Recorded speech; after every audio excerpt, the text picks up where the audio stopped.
What's up, everybody? Welcome to the weekly pep talk. So this pep talk is brought to you by Lindsay this week. She reached out to me and thought it would be a good idea for me to kind of explain to everybody the different types of veganism and vegetarianism and ideas of like what to eat. There is a lot of new information out there about being plant-based, and I know some of you are curious and don't even really like meat that much, or might not miss it if you gave it up, so you have some questions. So today I want to talk to you about that. So there are 7 different types of vegetarianism, okay? So they're big, long words, that's why I wrote them all down so I can tell you them, okay? So first one is vegan, okay? Vegan is the most strict, totally plant-based, no meat, no dairy, no animal products whatsoever. So strictly plant-based. That is the toughest version of vegetarian or veganism, okay? Lacto-vegetarians, they don't consume meat, but they do consume dairy, okay? So they allow themselves to have dairy, but no other animal products. There is an ovo-vegetarian, which is strictly eggs. So they only consume eggs via animal products. Everything else is plant-based. A lacto-ovo-vegetarian, combining the two, so this person would consume dairy and eggs, but absolutely no meat. A pescatarian, that is what I am. I am a pescatarian, so I do consume dairy and eggs, but I 1 to 2 times a week consume fish to help with my protein intake, okay? So pescatarian, yes to dairy, yes to eggs, sometimes fish, but no poultry, no red meat, no pork, etc. A polotarian, same as a pescatarian, but chicken, so this person would consume chicken every once in a while, yes to dairy, yes to eggs, but none of the rest. And a flexitarian, really not even so much a vegetarian. They consume minimal meat, but only a little bit each week. But they do eat dairy, they do eat eggs, etc. So vegetarian is strictly more of a lacto-vegetarian, the ovo-vegetarian, or the lacto-ovo-vegetarian. Pescatarian, politarian, and flexitarian are really like kind of borderline. They almost don't really count, but pescatarian. So that is what I have chosen to be. This was a personal choice.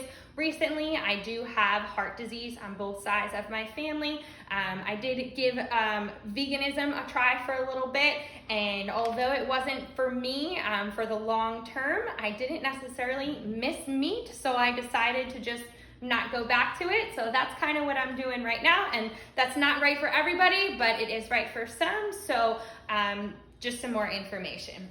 All right, but one of the issues when you become a vegetarian or a vegan or pescatarian, et cetera, is to make sure that you're consuming enough protein. So that's the question that everybody asks me all the time. So what do you eat? What do you eat? Okay, so what do I eat? So there are a lot of different versions of protein that you can get that are not from meat, okay? So one of the biggest things is tofu or tempeh or edamame, okay?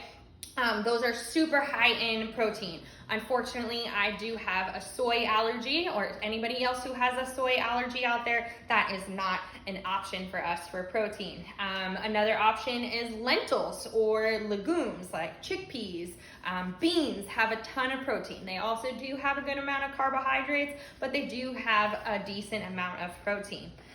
Nutritional yeast, if you haven't heard about this, it has like a nutty flavor, and you can kind of add it to pastas and sprinkle it on your vegetables.